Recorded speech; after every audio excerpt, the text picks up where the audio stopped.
द्वितीय कोटि की जो अवकल समीकरण होती है उसको हल करने का हम दूसरा मेथड पढ़ रहे हैं आज। इस मेथड के अंदर हम सबसे पहले पूरक फलन का जो एक भाग होता है वो ज्ञात करते हैं, यानी कि जो CF होता है उसका एक भाग ज्ञात करते हैं हम, यानी कि एक भाग है हमारे पास, तो हम क्वेश्चन को आगे सोल्व कर सकते हैं। तो यहाँ पे हमारे पास दो विधियाँ हैं पूरक फलन का जो भाग होता है उसको ज्ञात करने की। पहली विधि ये है और दूसरी विधि है हमारे पास ये। तो ये जो पूरक फलन है यहाँ पे, इसका मतलब है कि पूरक फलन का एक भाग। तो हम पहले समझ लेते हैं कि पूरक फलन का भाग क्या होता है। तो यहाँ पे मान लो कि हमारे पास एक क्वेश्चन है d⁻² y minus Y equal to x। मान लो ये हमारे पास ऐसा क्वेश्चन है। तो ये इस तरह के क्वेश्चन हमने सोल्व करना सीखा था चैप्टर 5 में। ये चैप्टर 6 चल रहा है और ये हमने चैप्टर 5 में इस तरह के क्वेश्चन सोल्व करना सीखा था। वहाँ पे हमने इसका CF निकालना सीखा था। अगर आपको नहीं आता CF निकालना तो आप हमारा ऐप डाउनलोड कर लीजिए, क्रिएटिविटी फाउंडेशन नाम से प्ले स्टोर पे मिल जाएगा, या वीडियो की डिस्क्रिप्शन बॉक्स में भी आपको लिंक मिल जाएगी। वहाँ से आप चैप्टर 5 को पढ़ लीजिए, PDF मिल जाएगी आपको और वीडियो भी मिल जाएंगे, आप वीडियो से भी देख सकते हो। तो यहाँ पे मैं बता देता हूँ इसका CF किस तरह से आएगा। तो यहाँ से सबसे पहले y को कॉमन लेंगे, तो यहाँ पे dx² - 1 और यहाँ पे आ जाएगा y इक्वल टू x। फिर हम लिखते हैं इसका फंक्शन ऑफ d।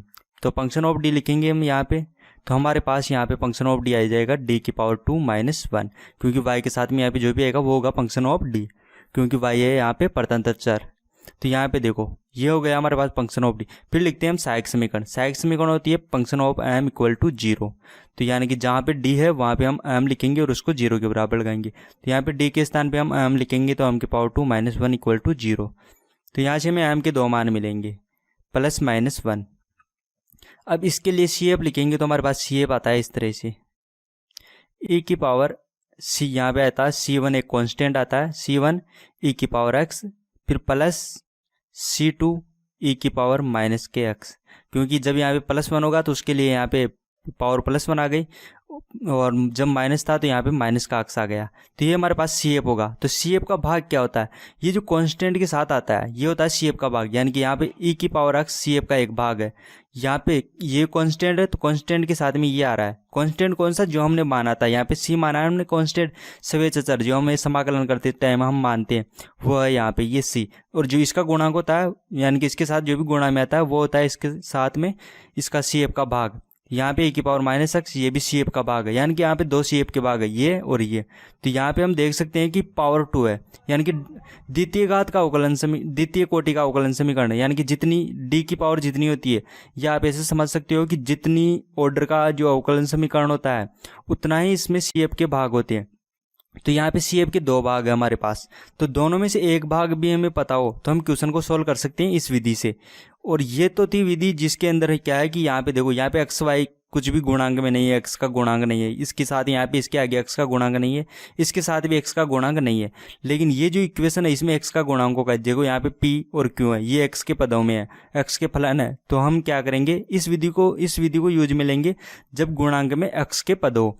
तो इस विधि को यूज में लेने के लिए हमारे पास CF का भाग होना चाहिए, यानी कि इस तरह से CF के जो भाग होती है उसमें से एक भाग हमारे पास होना चाहिए। तो हमारे पास दो विधियां हैं यहाँ पे CF का भाग ज्ञात करने की।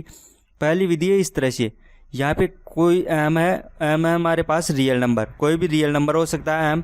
तो यहाँ पे कोई एक m होगा, उस m के लिए हम ये P और Q को इस तरह से यूज में ले तो हमें 0 मिलना चाहिए। अगर 0 मिल जाता है तो यहाँ से हमें m का मान मिलेगा और वो m का मान होगा इस तरह से CF ज्ञात करने में काम में आएगा। तो y इक्वल टू e⁻mx ये हो जाएगा, वहाँ पे इसका CF का एक भाग हो जाएगा। तो यहाँ पे देखो, यदि इक्वेशन इस तरह से बनेगी, इस तरह से इक्वेशन बने और इसको ऐड करने के बाद हमें 0 मिलता है तो m का मान 1 होता है हमारे पास, और m का मान 1 होगा तो यहाँ पे देखो y इक्वल टू e⁻x, तो CF का भाग हो जाएगा e⁻x। अगर हमारे पास ये इक्वेशन बने 1 - p + q और इनको कैलकुलेट करने के बाद हमें 0 मिल जाता है, तो 0 मिलेगा तो इसका मतलब क्या है कि m का मान यहाँ पे -1 है। -1 है तो यहाँ पे m के स्थान पे -1 रखेंगे तो e⁻−x आएगा, ये इसका CF का भाग। तो ये इक्वेशन आपको डायरेक्ट याद रखना चाहिए, क्योंकि कई बार क्वेश्चन होता है जो अधिकतर इसी तरह से आता है, m का मान 1 होता है या -1 होता है या m का मान 1 होता है इस सूत्र के अंदर। तो यहाँ पे देखो इस इक्वेशन के अंदर यदि ये बनेगा p प्लस क्यू एक्स। तो यहाँ पे देख सकते हो आप m का मान 1 रखने के बाद ये इक्वेशन आती है। तो यहाँ पे जब भी इस तरह से होगा तो m का मान 1 होगा। और ये जो इक्वेशन होती है इसके लिए CF होता है इस तरह से y इक्वल टू एक्स की पावर m। तो m के स्थान पे 1 रखेंगे यहाँ पे, क्योंकि यहाँ पे 1 है तो यहाँ पे 1 रखेंगे तो ये आएगा x आ जाएगा यहाँ पे। तो x यहाँ पे CF का एक भाग है। यदि ये इक्वेशन बनेगी तो यहाँ पे m का मान 2 होगा। तो ये m का मान 2 होगा तो m के स्थान पे 2 रखेंगे तो यहाँ पे x की पावर 2 आएगी। तो यहाँ पे हो जाएगा ये इसका CF का भाग, ये होगा CF का भाग x की पावर 2। तो CF का भाग ज्ञात करते टाइम आपको ध्यान में रखना अधिकतर जो इक्वेशन काम में आती है, एक तो ये आती है, एक ये आती है और एक ये आती है।